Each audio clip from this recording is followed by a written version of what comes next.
अछूत कौन? महात्मा बुद्ध प्रवचन सभा में आकर मौन बैठ गए। शिष्य समुदाय उनके इस मौन के कारण चिंतित हुए कि कहीं वे अस्वस्थ तो नहीं है। आखिर एक शिष्य ने पूछ ही लिया, भंते, आप आज इस तरह मौन क्यों हैं? वे नहीं बोले तो दूसरे शिष्य ने फिर पूछा, गुरुदेव, आप स्वस्थ तो हैं? बुद्ध फिर भी मौन ही बैठे रहे। इतने में बाहर से एक व्यक्ति ने जोर से पूछा, आज आपने मुझे धर्मसभा में आने की अनुमति क्यों नहीं दी? बुद्ध ने कोई उत्तर नहीं दिया और आंखें बंद कर ध्यानमग्न हो गए।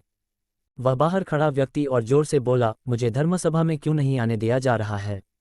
धर्मसभा में बैठे बुद्ध के शिष्यों में से एक ने उसका समर्थन करते हुए कहा, भंते, उसे धर्मसभा में आने की अनुमति प्रदान कीजिए। महात्मा बुद्ध ने आंखें खोली और बोले, नहीं, उसे अनुमति नहीं दी जा सकती है क्योंकि वह अछूत है। अछूत? मगर क्यों? सारे शिष्य सुनकर आश्चर्य में पड़ गए कि भंते ये छुआछूत कब से मानने लग गए। महात्मा बुद्ध ने शिष्य समुदाय के मन के भावों को ताड़ते हुए कहा, हाँ, वह अछूत है। वह आज अपनी पत्नी से लड़कर आया है। क्रोध से जीवन की शांति भंग होती है। क्रोधी व्यक्ति मानसिक हिंसा करता है। इस क्रोध के कारण ही शारीरिक हिंसा होती है। क्रोध करने वाला अछूत होता है क्योंकि उसकी विचार तरंगे दूसरों को भी प्रभावित करती हैं। उसे आज धर्मसभा से बाहर ही रहना चाहिए। उसे वहां खड़े रहकर पश्चाताप की अग्नि में तपकर शुद्ध होना चाहिए। शिष्यगण समझ गए कि अस्पृश्यता क्या है और अछूत कौन है। उस व्यक्ति को भी बहुत पश्चाताप हुआ। उसने कभी भी क्रोध न करने का प्रण लिया। बुद्ध ने उसे धर्मसभा में आने की अनुमति प्रदान की। बुद्ध, आम और बच्चे। गौतम बुद्ध किसी उपवन में विश्राम कर रहे थे। तभी बच्चों का एक झुंड आया और पेड़ पर पत्थर मारकर आम गिराने लगा। एक पत्थर बुद्ध के सर पर लगा और उससे खून बहने लगा। बुद्ध की आंखों में आंसू आ गए। बच्चों ने देखा तो भयभीत हो गए। उन्हें लगा कि अब बुद्ध उन्हें भला बुरा कहेंगे। बच्चों ने उनके चरण पकड़ लिए और उनसे क्षमा याचना करने लगे। उनमें से एक बच्चे ने कहा, हमसे बड़ी भूल हो गई है। मेरी वजह से आपको पत्थर लगा और आपके आंसू आ गए।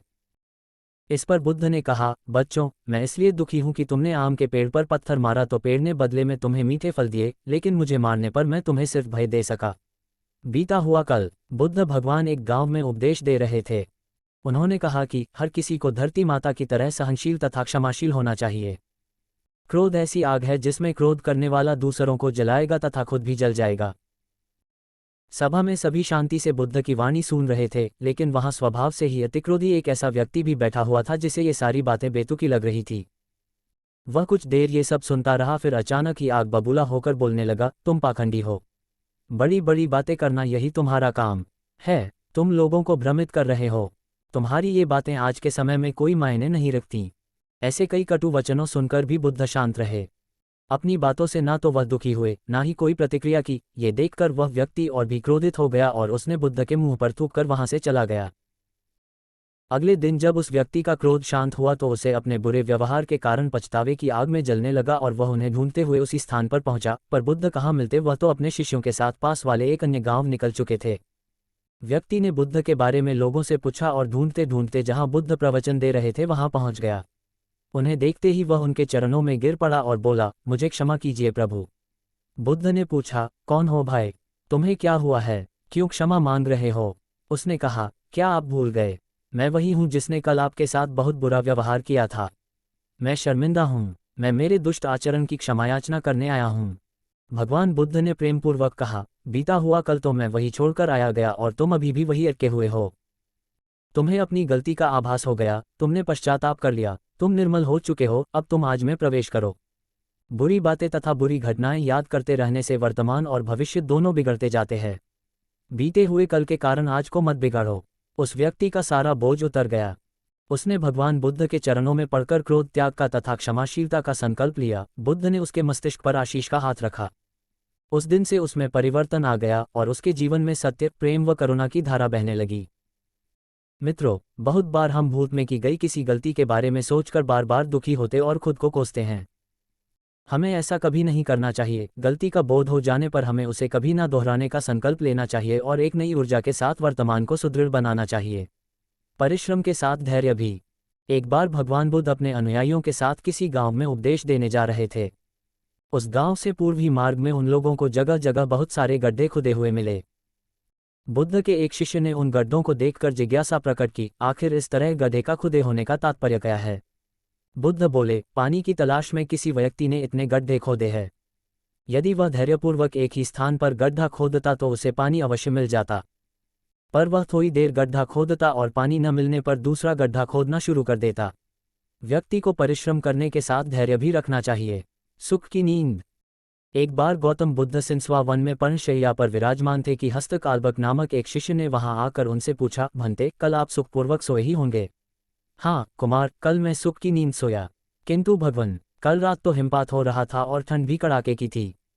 आपके पत्तों का आसन तो एकदम पतला है, फिर भी आप कहते हैं कि आप सुख की नींद सोए। अच्छा कुमार, मेरे प्रश्न का उत्तर दो। मान लो किसी गृहस्थी के पुत्र का कक्ष वायुरहित और बंद हो, उसके पलंग पर 4 अंगुल की पोस्तीन बिछी हो, तकिया कालीन का हो तथा ऊपर वितान हो और सेवा के लिए 4 भार्याएं तत्पर हों, तब क्या वह गृहस्थी पुत्र सुख से सो सकेगा? हाँ भंते, इतनी सुख सुविधाएं होने पर भला वह सुख से क्यों न सोएगा? उसे सुख की नींद ही आएगी। किंतु कुमार, यदि उस गृहस्थी पुत्र को रोग से उत्पन्न होने वाला शारीरिक या मानसिक कष्ट हो, तो क्या वह सुख से सोएगा? नहीं भंते, वह सुख से नहीं सो सकेगा। और यदि उस गृहस्थी पुत्र को द्वेष या मोह से उत्पन्न शारीरिक या मानसिक कष्ट हो, तो क्या वह सुख से सोएगा? नहीं भंते, वह सुख से नहीं सो सकेगा। कुमार, तथागत की राग, द्वेष और मोह से उत्पन्न होने वाली जलन जड़ मूल से नष्ट हो गई है, इसी कारण सुख की नींद आई थी। वास्तव में नींद को अच्छे आस्तरण की आवश्यकता नहीं होती। तुमने ये तो सुना ही होगा कि सूली के ऊपर भी अच्छी नींद आ जाती है। सुखद नींद के लिए चित्त का शांत होना परम आवश्यक है, और यदि सुखद आस्तरण हो तब तो बात ही क्या। सुखद नींद के लिए वह निश्चय ही सहायक होगा। अमृत की खेती। एक बार भगवान बुद्ध भिक्षा के लिए एक किसान के यहाँ पहुँचे। तथागत को भिक्षा के लिए आया देखकर किसान उपेक्षा से बोला, श्रमण, मैं हल जोतता हूँ और तब खाता हूँ, तुम्हें भी हल जोतना और बीज बोना चाहिए और तब खाना खाना चाहिए। बुद्ध ने कहा, महाराज, मैं भी खेती ही करता हूँ। इस पर किसान को जिज्ञासा हुई। बोले, गौतम, मैं न तुम्हारा हल देखता हूँ, न बैल और न ही खेती के स्थल। तब आप कैसे कहते हैं कि आप भी खेती ही करते हैं? आप कृपया अपनी खेती के संबंध में समझाएं। बुद्ध ने कहा, महाराज, मेरे पास श्रद्धा का बीज, तपस्या रूपी वर्षा, प्रजा रूपी जोत और हल है, पाप भीरुता का दंड है, विचार रूपी रस्सी है, स्मृति और जागरूकता रूपी हल्की फाल और पेनी है। मैं वचन और कर्म में संयत रहता हूँ। मैं अपनी इस खेती को बेकार घास से मुक्त रखता हूँ और आनंद की फसल काट लेने तक प्रयत्नशील रहने वाला हूँ। प्रमाद मेरा बैल है, जो बाधाएं देखकर भी पीछे मुंह नहीं मोड़ता है। वह मुझे सीधा शांति धाम तक ले जाता है। इस प्रकार मैं अमृत की खेती करता हूँ। मृत्यु के उपरांत क्या? एक बार बुद्ध से मलुक्य पुत्र ने पूछा, भगवान, आपने आज तक ये नहीं बताया कि मृत्यु के उपरांत क्या होता है। उसकी बात सुनकर बुद्ध मुस्कुराए। फिर उन्होंने उससे पूछा, पहले मेरी एक बात का जवाब दो। अगर कोई व्यक्ति कहीं जा रहा हो और अचानक कहीं से आकर उसके शरीर में एक विषबुझा बाण घुस जाए तो उसे क्या करना चाहिए? पहले शरीर में घुसे बाण को हटाना ठीक रहेगा, या फिर देखना कि बाण किधर से आया है और किसे लक्ष्य कर मारा गया है?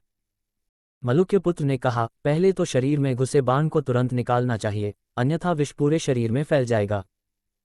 बुद्ध ने कहा, बिल्कुल ठीक कहा तुमने। अब ये बताओ कि पहले इस जीवन के दुखों के निवारण का उपाय किया जाए या मृत्यु की बाद की बातों के बारे में सोचा जाए? मलुक्य पुत्र अब समझ चुका था और उसकी जिज्ञासा शांत हो गई। बुद्ध ने कहा, सबका हित करो। एक दिन एक व्यक्ति बुद्ध के पास पहुंचा। वह बहुत अधिक तनाव में था। अनेक प्रश्न उसके दिमाग में घूम घूम कर उसे परेशान कर रहे थे, जैसे आत्मा क्या है? आदमी मृत्यु के बाद कहाँ जाता है? सृष्टि का निर्माता कौन है? स्वर्ग नरक की अवधारणा कहाँ तक सच है और ईश्वर है या नहीं? उसे इन प्रश्नों के उत्तर नहीं मिल रहे थे। जब वह बुद्ध के पास पहुंचा तो उसने देखा कि बुद्ध को कई लोग घेर कर बैठे हैं।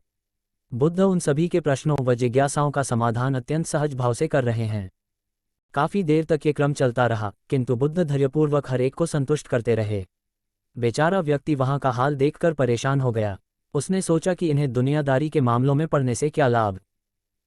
अपना भगवत भजन करें और बुनियादी समस्याओं से ग्रस्त इन लोगों को भगाएं। किंतु बुद्ध का व्यवहार देखकर तो ऐसा लग रहा था मानो इन लोगों का दुख उनका अपना दुख है। आखिर उस व्यक्ति ने पूछ ही लिया, महाराज, आपको इन सांसारिक बातों से क्या लेना देना? बुद्ध बोले, मैं ज्ञानी नहीं हूं और इंसान हूं। वैसे भी वह ज्ञान किस काम का, जो इतना घमंडी और आत्मकेंद्रित हो कि अपने अतिरिक्त दूसरे की चिंता ही न कर सके। ऐसा ज्ञान तो अज्ञान से भी बुरा है। बुद्ध की बातें सुनकर व्यक्ति की उलझन दूर हो गई। उस दिन से उसकी सोच व आचरण दोनों बदल गए। कथा का सार यह है कि ज्ञान तभी सार्थक होता है जब वह लोक कल्याण में संलग्न हो। बुद्ध ने युवक को सत्संग का महत्व समझाया। महात्मा बुद्ध एक गांव में ठहरे हुए थे। वे प्रतिदिन शाम को वहां पर सत्संग करते थे। भक्तों की भीड़ होती थी, क्योंकि उनके प्रवचनों से जीवन को सही दिशा बोध प्राप्त होता था। बुद्ध की वाणी में गजब का जादू था। उनके शब्द श्रोता के दिल में उतर जाते थे। एक युवक प्रतिदिन बुद्ध का प्रवचन सुनता था। एक दिन जब प्रवचन समाप्त हो गए तो वह बुद्ध के पास गया और बोला, महाराज, मैं काफ़ी दिनों से आपके प्रवचन सुन रहा हूँ, किंतु यहाँ से जाने के बाद मैं अपने गृहस्थ जीवन में वैसा सदाचरण नहीं कर पाता जैसा यहाँ से सुनकर जाता हूँ। इससे सत्संग के महत्व पर शंका भी होने लगती है। बताए, मैं क्या करूँ? बुद्ध ने युवक को बांस की एक टोकरी देते हुए उसमें पानी भरकर लाने के लिए कहा। युवक टोकरी में जल भरने में असफल रहा। बुद्ध ने ये कार्य निरंतर जारी रखने के लिए कहा। युवक प्रतिदिन टोकरी में जल भरने का प्रयास करता, किंतु सफल नहीं हो पाता। कुछ दिनों बाद